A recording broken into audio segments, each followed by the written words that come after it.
Praise lord. దేవునికి మహిమ కలుగును గాక. ఈ ఎపిసోడ్‌లో దేవునితో సేవ పిలుపు దేవుడు ఏ విధంగా నన్ను పిలుచుకున్నారు. సేవ దేవుడు పిలిస్తే ఎలా ఉంటది? ఆయన పిలిచినప్పుడు ఎన్ని నిదర్శనాలు ఇస్తారనేటువంటి విషయాన్ని ఇందులో తెలియచేయాలనుకుంటున్నాను. యాక్చువల్‌గా 10 ఏళ్ల వయసులో విద్యాభ్యాసాన్ని నేను చెప్పాను. పేదరికాన్ని చెప్పాను. ప్రభువు ఇచ్చినటువంటి ఉద్యోగం గురించి చెప్పాను. దేవుణ్ణి వెతికే ప్రక్రియలో రక్షణలోనికి నేను ఏ విధంగా వచ్చానో చెప్పాను. కానీ ఈ విషయాలన్నీ ఒకేసారి క్రోనోలాజికల్ ఆర్డర్‌గా గాని, లేదు కాలానుసారంగా నేను చెప్పినప్పుడు చాలామందికి అర్థం కావు. అందుకనే నేను ఒక్కొక్క అంశాన్ని తీసుకొని, ఈ అంశంలో ఏ విధంగా ఉన్నాను, భక్తి అనే విషయంలో ఏ విధంగా ఉన్నాను, ఒక విద్యార్థిగా చదువుకునే విషయంలో ఏ విధంగా ఉన్నానని వీటినన్నీ విభజించి నేను తెలియజేస్తూ ఉన్నాను.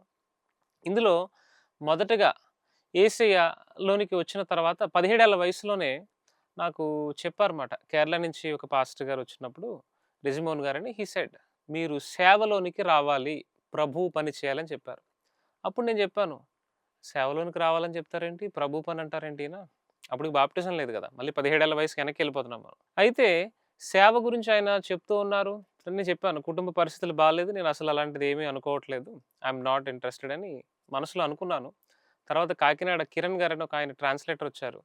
ఆయన ఒక కార్డ్ ఇచ్చి మీరు ఇక్కడికి రావాలని చెప్పారు. తర్వాత నేను దాన్ని పట్టించుకోలేదు. పెద్ద సీరియస్‌గా తీసుకోలేదు. కానీ ఆయనంటే నాకు కొంచెం భయం ఉండేది. మనసులో మనం ఏదైనా తప్పు చేస్తే ఆయన చెప్పేస్తాడన్నమాట. సో, 1 ఇయర్ తర్వాత మరలా ఆయన దగ్గరికెళ్ళినప్పుడు ఒకవేళ if we did any mistake ఆయన మరలా ఏదైనా చెప్తారేమో. అంత దేవుని నడిపింపుతో ఉన్నారు కదా! మనం పర్ఫెక్ట్‌గా ఉండాలని ప్రవక్తలకి, దేవుని యొక్క ప్రవచనం చెప్పేటువంటి వ్యక్తులకి ఒక భయం. అంటే దేవుని భయం ఎలా వస్తదంటే, దేవుని భయం కూడా ఉండాలి మనకి. అయితే మరలా సంవత్సరం మరలా ఫిబ్రవరిలో ఒక మీటింగ్ జరిగిందండి ఎరంపేట అనే ప్లేస్‌లో. మా యొక్క ఆత్మీయ నాయకులు ఉండేటువంటి స్థలంలో. మెయిన్ బ్రాంచ్‌లో. జరిగినప్పుడు మరలా అదే విషయాన్ని చెప్పారు. అప్పుడు నేను అనుకున్నాను, ఓరి దేవుడు! ఈయన నన్ను పట్టుకున్నాడేంటి? నేను కనిపించిన ప్రతిసారి నాకే చెప్తున్నాడు అని మనసులో అనుకున్నాను. తర్వాత కర్ణాటక నుంచి ఒక ఆయనొచ్చారు. ఆయన ఎవరో నేను తెలీదు. But he said the same thing 1 year తర్వాత. తర్వాత ఇంకొక చోటకెళ్ళాను. జేమ్స్ ఫిలిప్ గారని. ఇంకొక చోటకెళ్ళాను. ఒకరొచ్చి షేక్ హ్యాండ్ ఇచ్చి, "బ్రదర్ మీరు సేవలోకొస్తున్నారని" చెప్పారు. అది చెప్పిన తర్వాత నేను సేవలోకి రావడం ఏంటి? వీళ్ళు నాకెందుకు ఇలా చెప్తున్నారు? నేనేమి అడగలేదు. నా పేరు తెలీదు. ఇలా ప్రభు అనేక విషయాలు తెలియజేశారు. తర్వాత ప్రభు దర్శనం ద్వారా మాట్లాడారు. వాక్యం ద్వారా మాట్లాడారు. ఎన్నో కన్ఫర్మేషన్స్ ఇచ్చారు. ఇలా చాలా సంవత్సరాలు అయిపోతుంది. సుమారు ఒక 5, 6 సంవత్సరాలు అయిపోయింది. ఒకరోజు నేనేం చేశానంటే, వీళ్ళంతా చెప్పడం గాదు. ఇప్పుడు ఒక వ్యక్తి ఉన్నారు స్క్రీన్ దగ్గర. ఒక మీటింగ్‌కెళ్ళాను. ఇంటర్నేషనల్ స్పీకర్ ఒక ఆయనున్నారు. ఆయన దగ్గరికి నేను వెళ్తాను. ఆయనకి నా పేరు తెలీదు. నా పేరు ఆయనకి తెలీదు. అంటే ఆ రోజే పరిచయం. నేను వెళ్ళి కళ్ళు మూసుకుంటాను. ఆయన నా గురించి చెప్తే, "ప్రభువా! నువ్వు చెప్తున్నావని నేను నమ్ముతాను. లేదు ఇదంతా మోసమని నేను అనుకుంటానని" ఫిక్స్ అయ్యాను మనసులో. ఆ రోజు ఆయన దగ్గరికి వెళ్ళిన వెంటనే he said the same thing. ఆ విషయాన్ని ఇక్కడ నాకు చెప్పడం ఇష్టం లేదు యూట్యూబ్‌లో. అయితే ఆయన కూడా అదే విషయాన్ని చెప్పారు. ఇప్పుడు కేరళలో ఉన్న ఆయన, బెంగుళూరులో ఉన్నటువంటి కర్ణాటక ఆయన, తర్వాత ఆంధ్రాలో ఉన్న ఆయన, ఇలా రకరకాల ప్రాంతాల్లో పుట్టారు. వీళ్ళందరూ ఒక వయస్సు వాళ్ళు కాదు, సమకాలీకులు కాదు. అంటే సమకాలీకులు. ఒక వయస్సు వారు కాదు, ఒక తల్లి బిడ్డలు కాదు, ఒక భాష కాదు. కానీ ఈ 7 సంవత్సరాల్లో ఒక్కొక్కరి నుంచి వచ్చినటువంటి మాట సేమ్. అంటే అదే మాట. ఏదైతే మొదటి వ్యక్తి చెప్పారో, రెండో వ్యక్తి అదే చెప్పారు. మూడో వ్యక్తి అదే చెప్పారు. నాలుగో వ్యక్తి కూడా అదే చెప్పారు. అలా ప్రభు అనేక సార్లు కన్ఫర్మేషన్స్ ఇచ్చారు. 14 సార్లు ప్రభువు పిలిచారు. చాలామంది అనుకుంటారు. ఎన్నో ప్రవచనాల ద్వారా పిలిచారు. దర్శనాల ద్వారా పిలిచారు. వేరే వాళ్ళకి దర్శనం రావడం ద్వారా ప్రభువు పిలిచారు. సో, అలా 14 సార్లు పిలిచారు ప్రభు. 7 మార్లు అంటాం కదా! 2 రెట్లు మాట. అలా పిలిచిన తర్వాత నాకు కన్ఫర్మ్ అయింది. దెన్ ఆ రోజు ఎప్పుడైతే ఆయన చెప్పారో నేను మోకరించి ఏడ్చేశాను. ప్రభువా! నేను నీ పని చేస్తాను. నేను నీ కోసం నేను బ్రతుకుతాను. అనేకులకు ఉపయోగకరంగా ఉంటాను. తాగుబోతులుంటారు. వాళ్ళు త్రాగి వాళ్ళ భార్యలను కొడతారు. అలాంటి వాళ్ళు మార్చబడాలి. వ్యభిచారం చేసి వాళ్ళ కుటుంబాన్ని పాడు చేసుకుంటారు. అలాంటి వాళ్ళు మార్చబడాలి. నరహంతకులుంటారు. వాళ్ళు మర్డర్‌లు చేస్తుంటారు. రకరకాల మనుషులున్నారు లోకంలో. మనుషులకి ఎంతో బాధను కలిగిస్తూ, ఇతరులను ఎంతో బాధ పెట్టేటువంటి వ్యక్తులున్నారు. మరి అలాంటి వ్యక్తులందరూ నశించిపోతున్నారు కదా! అలాంటి వ్యక్తుల యొక్క మనస్సు మారాలి కదా! అలాంటి వ్యక్తుల యొక్క ప్రవర్తన మారాలి కదా! అని I have surrendered and submitted my life to Jesus Christ. ఆయనకి సమర్పించుకున్నాను. అలా సమర్పించుకున్న తర్వాత మరి దానికి తగినట్లుగా నేను పరిశుద్ధతను కలిగి ఉండాలి కదా! సమర్పించుకున్నానని మాటతో చెప్తే సరిపోదు. దానికి తగినట్లుగా నేనుండాలి. ఆయన సమర్పణలో భాగముగా ఉండాలి. ఆయన అంగీకరించదగ్గ ఆమోదయోగ్యమైనటువంటి పాత్రలా నేనుండాలి. ఆ ప్రయత్నం చేశాను. తర్వాత ప్రభువుకి ఎలా సమర్పించుకోవాలి? సేవకై పిలుపు నార్మన్ డంకన్ అనేటువంటి ఆయన ఒక పుస్తకాన్ని రాశారు. దాన్ని చదివాను. తర్వాత డెరెక్ ప్రిన్స్ గారు పుస్తకాలు చదివాను. రంజిత్ ఓఫిర్ గారు పుస్తకాలు కొన్ని పుస్తకాలు చదివాను. తర్వాత వాచ్‌మెన్ నీ గారి పుస్తకాలు చదివాను. తర్వాత విట్నెస్ లీ గారి పుస్తకాలు చదివాను. ఇలా ఎంతోమంది భక్తులున్నారు. డెబోరా స్మిత్ అనేటువంటి ఆవిడ రాశారు కొన్ని పుస్తకాలు. ఆవిడ పుస్తకాలు చదివాను నోటి మాట గురించి. జాయిస్ మేయర్ గారు రాసినటువంటి హోలీ స్పిరిట్ బుక్ గురించి అది చదివాను. సో, తర్వాత వ్యతిరేకతతో రాసినటువంటి కౌంటర్ బుక్స్ ఉంటాయి. బిబు గారు రాసినటువంటి పుస్తకాలు. ఆ పుస్తకాలు కొన్ని చదివాను.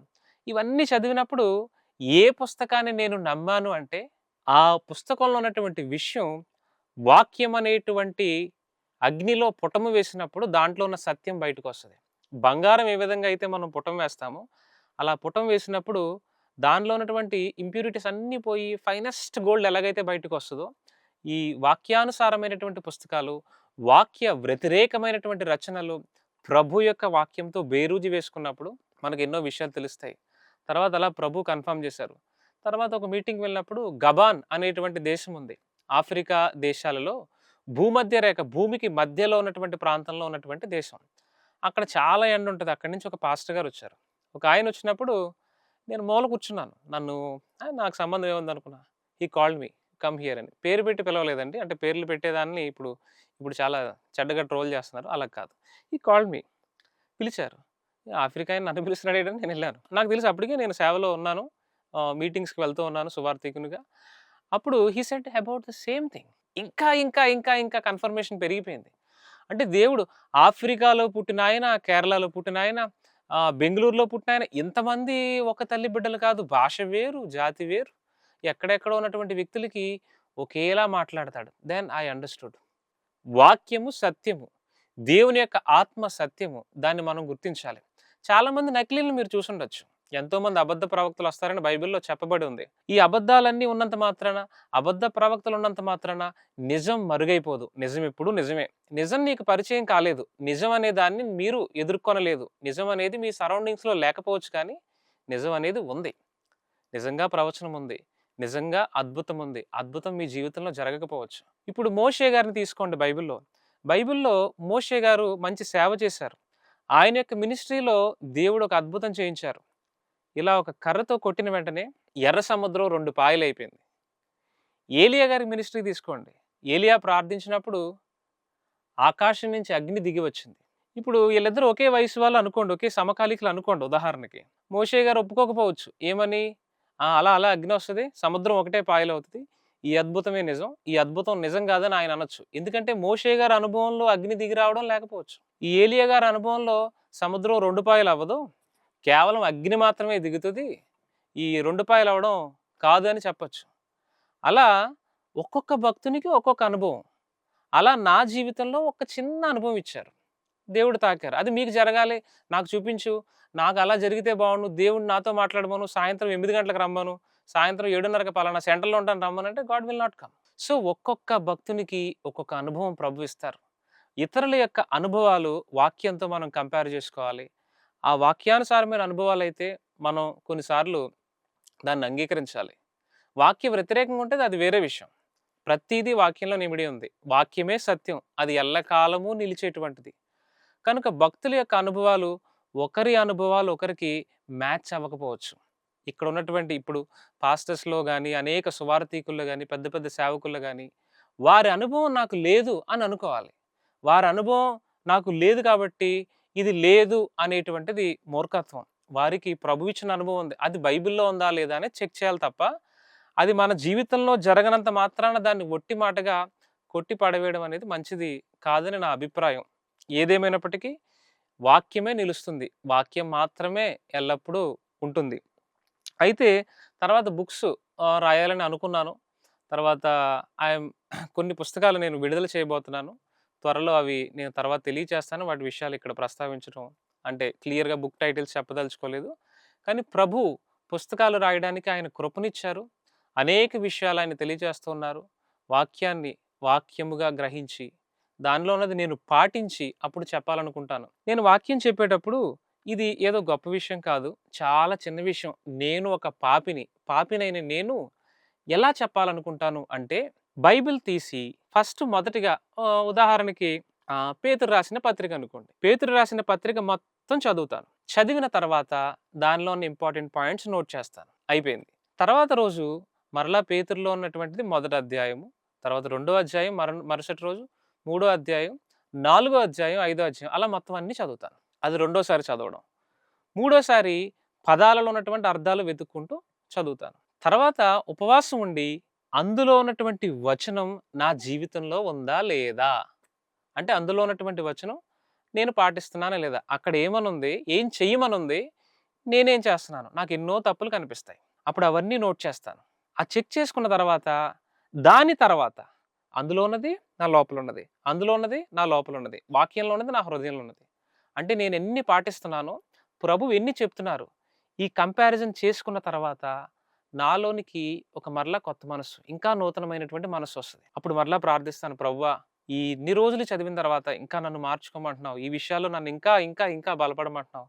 పాపినైన నన్ను ఇంకా పరిశుద్ధమవ్వమంటున్నావు అని నోట్ చేసుకొని, అప్పుడు ఇంకా నన్ను నేను క్లీన్ చేసుకొని, ఆ తర్వాత వాక్యము బోధించడానికి, వాక్యం ఇతరులకి చెప్పడానికి I will note down some points. అప్పుడు మనం చెప్పడానికి అర్హులమవుతాం ప్రభు యొక్క కృపను బట్టి. ఆ చెప్పేటువంటి 5 పాయింట్లు ఒక స్టేజ్ ఎక్కి అక్కడ వాక్యాన్ని చెబుతూ ఉంటాను. చెప్పే సమయంలో ఇంకొక విషయం ఉంటది. అది నేను పాటించకపోతే నేను కూడా ప్రార్థన చేయాలి అందరితో కలిసి. ప్రభువా! బోధిస్తున్నటువంటి నేను కూడా ఈ విషయంలో తప్పిపోతున్నాను. ఈ విషయంలో సరిగ్గా లేను. కనుక మా అందరిని కూడా ఈ విషయంలో స్థిరపరచు. ఈ విషయంలో క్రమపరచని మనం ప్రార్థించాలి. చాలామంది అనుకుంటారు పెద్ద స్వరంతో చెప్తే అద్భుతాలు జరుగుతాయని. స్వరంలో అద్భుతాలు జరగచ్చు. కానీ ఎప్పుడు మనం పాటించి చెప్పినప్పుడు దానిలో నుంచి జీవం విడుదలవుతది. వాచ్‌మెన్ నీ గారు, ఇది నా మాట కాదు. వాచ్‌మెన్ నీ గారి యొక్క పుస్తకాల్లో ఉంటదమాట. జీవం మన నుంచి విడుదలవ్వాలి అంటే, మనం ఎప్పుడైతే పాటించి, ఎప్పుడైతే దాన్ని పరిపూర్ణంగా చేసి, కొంతమంది బయటికి నటించి, రహస్యంగా మరలా పాపం చేసి చెప్పినప్పుడు, దానివల్ల ప్రయోజనం ఏమి ఉండదు. పెద్ద స్వరంతో, పెద్ద మ్యూజిక్‌తో కేకలు వేసి, ఎన్నో రిఫరెన్స్‌లు చెప్పినా దానివల్ల ఉపయోగం ఉండదు. ఎప్పుడైతే దాన్ని మనం పాటించి, మనలో ఉన్నటువంటి అక్రమాన్ని తొలగించుకొని, ప్రభువు ప్రేమని, క్రీస్తు ప్రేమని మనస్ఫూర్తిగా తెలియజేసినప్పుడు హృదయాలు తాకబడతాయి. ఎందుకు తాకబడట్లేదు అంటే, ఇది ద బిగ్గెస్ట్ ప్రాబ్లమ్. ఇది నేను పాటించేటువంటి ఒక పద్ధతి. ఒక చిన్నవాడు, ఒక పిచ్చివాడి పద్ధతనుకోండి. ఒక్కొక్కరిని ఒక్కొక్క విధంగా. మిమ్మల్ని వేరే విధంగా నడిపించొచ్చు. అంటే ఇలా ఫస్ట్ రోజు చదివి, తర్వాత ఒక్కొక్క అధ్యాయం చదివి, ఇంకొక అధ్యాయం చదివి అలా ఏమి అవసరం లేదు. మిమ్మల్ని వేరే విధంగా నడిపించొచ్చు. ఒక్కొక్కరికి ఒక్కొక్క రకమైనటువంటి నడిపింపిస్తారు. మీకు ప్రభువు ఏ విధమైన నడిపింపిచ్చినా సరే, ఫైనల్‌గా చెక్ చేసుకోవాలి. వాక్యంలో ఏముంది? నేనేం జేస్తున్నాను? వాక్యంలో ఏముంది? నేనేం జేస్తున్నాను? వాక్యంలో ఏమి చెప్పబడింది? నా జీవితంలో ఏమి చేస్తున్నాను? పర్ఫెక్ట్‌గా చెక్ చేసుకోవాలి. ఆ సింక్ చెక్ చేసుకొని, వీలైనంత వరకు మనం మార్చుకోవాలి. అప్పుడు అద్భుతాలు జరుగుతాయి. కాబట్టి యేసు ప్రభువుని నమ్ముకుంటే మనకి డబ్బులొచ్చేస్తాయి. ఇప్పుడు నాకు ఉద్యోగం వచ్చింది. నాకు 7 పీజీలు ఇచ్చాడు దేవుడు. 7 పోస్ట్ గ్రాడ్యుయేషన్స్. తర్వాత మంచి ఉన్నతమైన స్థితిలో పెట్టాడు. నా యొక్క భోజనం పరిస్థితులన్నీ మార్చాడు. అనేకులకు సహాయం చేసేలా నన్ను చేశాడు. పేదల్ని దర్శించేలా చేశాడు. ఇవన్నీ చేసినా సరే, దేవుడిని మనం వెంబడించినప్పుడు భూమి మీద కొన్ని సుఖాలొస్తాయి. కష్టాలు కూడా వస్తాయి. దేవుడిని నమ్ముకున్న తర్వాత కష్టాలొస్తాయి. సుఖాలు కూడా ఉంటాయి. సుఖదుఖాలు ఆయన జతపరిచాడు. కానీ మనం ఎప్పుడు గుర్తుపెట్టుకోవాలి, ఒక వచనాన్ని నేను చదువుతాను. లూకా 9:23లో ఉంటదమాట బైబిల్‌లో. ఎవడైనను నన్ను వెంబడింపగోడిన ఎడల తన్ను తాను ఉపేక్షించుకొని ప్రతి దినము తన సిలువను ఎత్తుకొని నన్ను వెంబడింపవలెను. ప్రతి దినము తన సిలువను ఎత్తుకొని వెంబడింపవలెను అంటున్నాడు. ప్రతిరోజు సిలువ మోసేటువంటి భారం మనకుండాలి. సిలువలో ఎన్నో కష్టాలుంటాయి. సిలువలో ఎన్నో ఒడిదుడుకులుంటాయి. ఎన్నో ఓర్పులుంటాయి. ఇరుగు పొరుగు వారు ఏదైనా మాట అనొచ్చు. నిందలు పడొచ్చు. అవమానాలు ఎదురవుతాయి. అయినప్పటికీ కూడా మనం నిరీక్షణ కలిగి ఆయన ప్రేమనే మనం చూపించాలి. దేవుడు చెప్పారు కదా! నా నామమున మీరు దూషింపబడతారని చెప్పాడు. కాబట్టి మనం అట్టి రీతిగా మనం ముందుకు వెళ్ళాలి. ప్రభువు అనేక విధాలుగా పిలుచుకున్నారు. ప్రభువు పిలిచినటువంటి పిలుపు 2 రకాల పిలుపులున్నాయి. ప్రభువు పిలిస్తే మనం బలంగా నిలబడగలుగుతాం. ప్రభువు పిలవకుండా మనం వచ్చినప్పుడు ఆ సేవ గాని, ఆ పిలుపు గాని అంతంత మాత్రంగా ఉంటది. ఎందుకంటే you have to receive an invitation from God. దేవుడి నుంచి ఒక ఆహ్వానం వచ్చినప్పుడు అది ప్రయోజనకరంగా ఉంటది. అలాంటి పిలుపు పొందుకోవాలని మనం ప్రార్థించాలి. ప్రభువుని అడగాలి. ప్రభువా! నీ చిత్తమైతే నన్ను పిలుచుకో అని. అలా దేవుడు అనుమతించినటువంటి సేవ ఎప్పుడు సమర్థవంతంగా ఉంటది. ఈ రోజు కాకపోతే రేపు, తర్వాత కాకపోతే ఒక 10 సంవత్సరాలు లేదా 20 సంవత్సరాలు. కానీ ఎప్పటికైనా స్థిరపరచబడతది. కనుక మనం చెప్పేటువంటి ప్రతీదీ పాటించి తర్వాత మనం బోధించాలి. అలా చేసినప్పుడు మనం అనేకులకు ఆశీర్వాదంగా ఉంటాం. అనేకులకు దీవెనకరంగా ఉంటాం. మన ద్వారా స్వరం వెళ్ళడం కాదు, జీవం అనేది ప్రవహిస్తది. నీ హృదయం నుంచి జీవధారలు బయలుదేరునని ఉంటది కదా! మన హృదయం నుంచి జీవధారలు బయలుదేరతాయి. అటువంటి సేవా సమర్పణ మన యొక్క సేవకులుగా ఉన్నటువంటి వారు, సువార్థికులుగా ఉన్నటువంటి వారు, దైవజనులని చెప్పబడేటువంటి వారు, ఫైవ్ ఫోల్డ్ మినిస్టర్‌లు ఉన్నటువంటి వారందరూ మనమంతా అటువంటి పిలుపులోకి వెళ్ళాలి. అలా వెళ్ళినప్పుడు అనేకులకు ఆశీర్వాదకరంగా ఉంటాం. అటు రీతిగా ఉండాలని నేను మీ అందరికీ తెలియచేస్తూ నా ఈ మాటలు ముగిస్తున్నాను. మరొక ఎపిసోడ్‌లో ప్రభువు నాలో ఇలాంటి భారం పెట్టిన తర్వాత అసలు నేను సమాజం పట్ల ఎలా ఉండాలో ఎన్నో తెలియజేశారు. ఆ విషయాలు నెక్స్ట్ ఎపిసోడ్‌లో తెలియచేస్తాను. Thank you. Praise the Lord. ఎవరైతే ఆహారం లేదో, ఎవరైతే ముసలావిడుందో ఆవిడ నన్ను మళ్ళా పిలుస్తుంది.